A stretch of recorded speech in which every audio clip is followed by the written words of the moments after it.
यानंतर आता वळत राजकीय बातम्यांकडे। विधानसभा निवडणुकीच्या पार्श्वभूमीवर काँग्रेसच्या गोटातही महत्त्वाची बातमी आहे। सध्या काँग्रेस ॲक्शन मोडवर आल्याचं पाहायला मिळत आहे। 288 मतदारसंघातील इच्छुक उमेदवारांचे अर्ज प्रदेश अध्यक्ष नाना पटोले यांनी मागवले।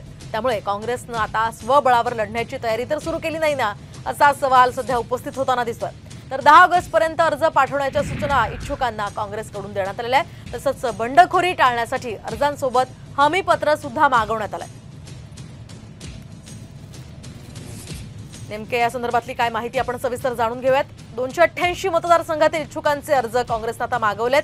10 ऑगस्ट पर्यंत हे अर्ज पाठवण्याच्या सूचना काँग्रेसकडून करण्यात आल्या।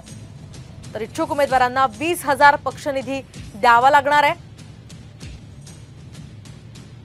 तर अनुसूचित जाती जमाती महिलांना 10,000 रुपयांच्या पक्षनिधीची अट असेल।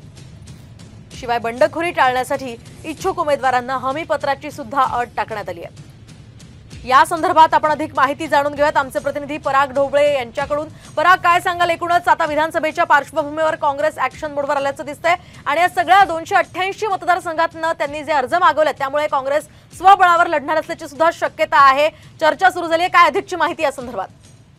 नक्कीच एकीकडे महाविकास आघाडी एकत्रित लढणार अशी चर्चा असली तरी काँग्रेसचे प्रदेशाध्यक्ष नाना पटोले यांनी जे पत्र पाठवलेलं आहे सर्व जिल्हाध्यक्षांना त्यामध्ये 288 लोकसभा मतदारसंघातून जे आहे इच्छुक उमेदवारांची नावे मागवण्यात आली आहे आणि 10 जुलैपर्यंत खरं तर ही नावं 10 ऑगस्ट पर्यंत ही नावं जे आहे ते त्यांना द्यायची आहे। त्यासाठी त्यांनी पक्षनिधी स्वरूपात जो आहे त्याची हे ठेवलेल्या अर्जाची किंमतही ठेवलेली आहे आणि हमीपत्र सुद्धा मागवण्यात आले।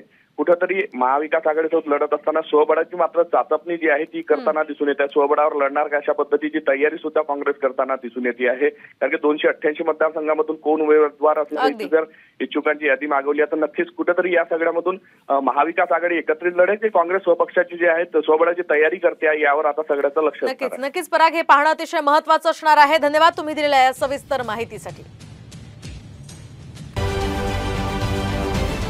महाराष्ट्रातील सर्व बातम्यांचे विश्वासार्ह व्यासपीठ सकाळच्या सर्व सोशल मीडिया प्लॅटफॉर्मला लाईक, फॉलो आणि सबस्क्राईब करा। तसंच सर्व नोटिफिकेशनसाठी बेल आयकॉन प्रेस करायला विसरू नका।